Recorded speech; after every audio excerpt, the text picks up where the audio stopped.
Start the game, and within 2 minutes, I found the cave, entered the cave, realized I wasn't meant to be able to enter the cave. I am now stuck under the map. Welcome to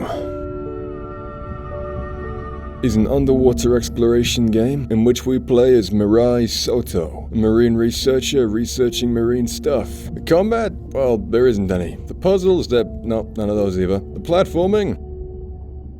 I'm gonna pretend you didn't say that. Should be easy enough. I did a pretty good job pretending you did say it. Yeah, I know, I'm the best. No, really, you're too kind. You can't believe this is free. What? Don't be silly, come on. I couldn't take money from you. No, really, put your wallet away, come on now. Beyond Blue is an honest-to-God, for the most part realistic, ocean exploration game. You swim around and you learn about fish. It's like a classroom game. A teacher would show to a school of kids who want to be Marines, but it's also an actual fit-for-recreational play video game. I did learn some things playing this. Apparently you can swim with orcas. And live. I just assumed that was instant death. Free my man Willie. He did nothing wrong. When the hell were you people gonna tell me that there's a fish called Splendid Alfonsino? Soldier fish?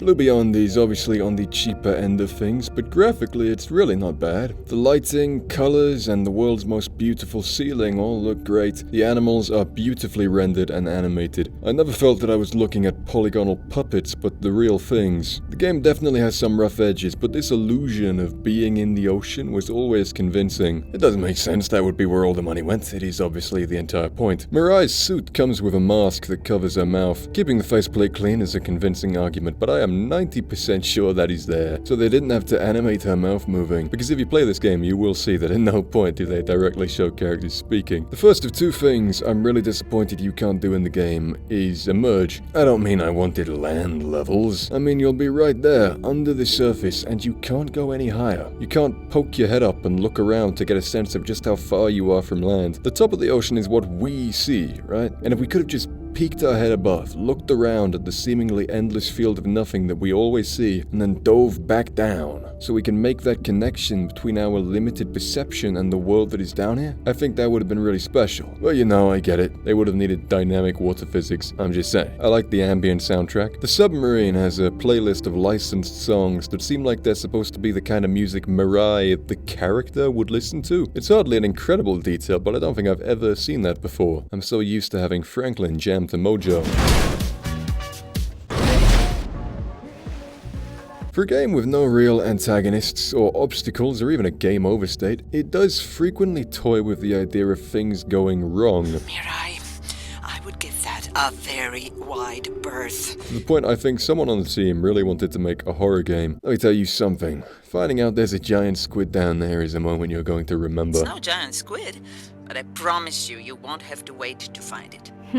And that's actually a better clip. The first time I played this, I had no idea there was a free-roaming giant squid. I was looking at something else and I glanced up, and for a split second saw the end of this eldritch horror zip away into the void. It was amazing, and very few games can deliver that kind of natural spook. It's an unspoken sci-fi game. Mirai has what is effectively a magic diving suit. It never runs out of oxygen. It can seemingly withstand infinite water pressure, which is insane. You could drop the biggest vehicle in the world on this woman and she would be fine. And all that is packed into a wetsuit with no bulk. It's clearly a little bit of diver wish fulfillment. I gotta say, I really like the suit. It's almost superhero-esque with its LED strips and needlessly over-designed patterns. She doesn't really look like a diver or anything real at all, and seeing her swim alongside these animals of the deep, she almost looks like some sort of sea creature herself, conveying her connection to this world. As I mentioned at the start, there is no combat, no puzzles, no platforming, so you might be wondering where exactly the gameplay comes in. Well, what you what you can do is research the local wildlife, but even that is shallow. Pun not intended, it was just a happy accident. I'm a natural. You just swim up to a fish, you hold a button, and boom, that's your research done. Good job, buddy. That's the game. It's quick time events, minus the excitement or the stakes. So expectedly, the game is not very engaging and is, at times, unavoidably boring. This is where I have to put my foot down and say, okay.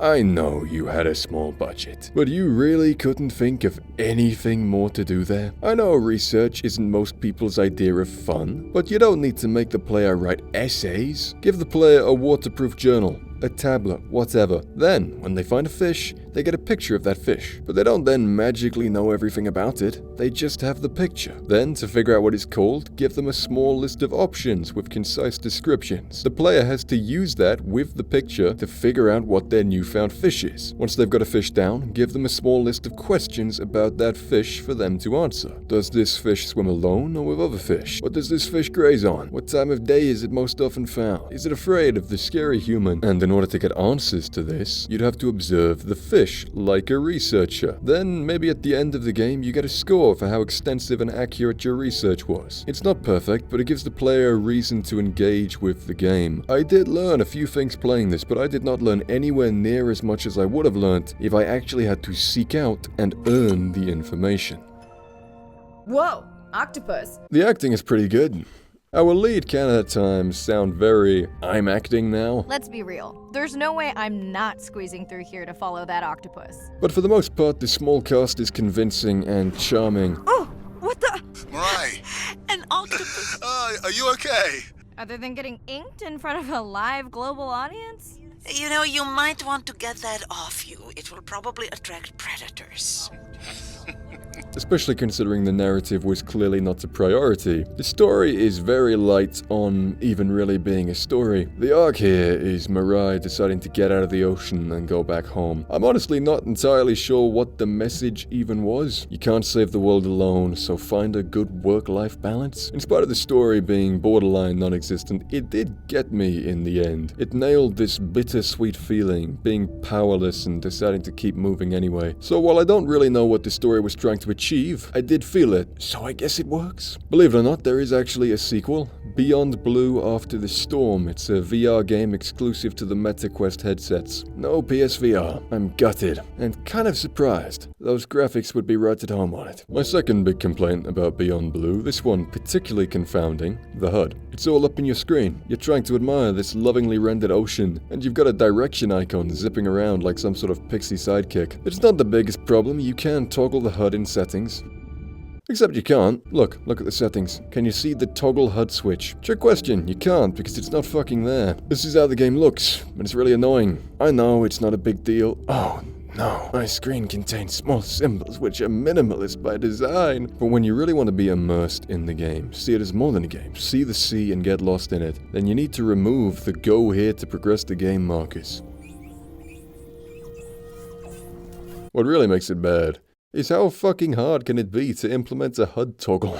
On the off chance David Attenborough is watching this video, hey David, loving the game, could you please patch in a HUD toggle button? You can assign it to up on the D-pad, because right now that's doing the same thing as the R3. Right, thanks David. There is obviously an environmental message. I mean, it's a game about the ocean, it's kind of unavoidable, like impulsive thoughts in high places. Our protagonist is called Mirai Soto. Mirai is Japanese for future, and Soto is Spanish for don't litter in the ocean, you selfish ballbag.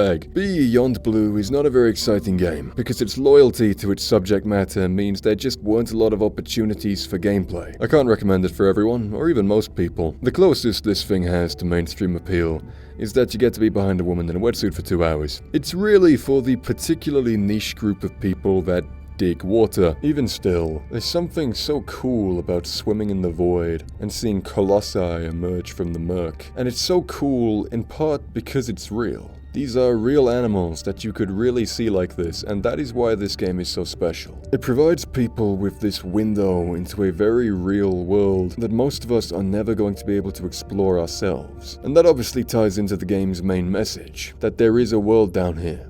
There are incredible, beautiful things, and it's so easy for us to look past that because we can't meet that world. So, this game being what it is, putting us in the flippers in an undramatized recreation of the world below, casual people can meet it on a level normally reserved for professionals. And aside from the obvious admirable goal, there just isn't much like this. Abzu Subnautica puts you in an ocean, but it's clear fantasy, for a world that, while not brimming with gameplay opportunity, is pretty goddamn fantastical on its own.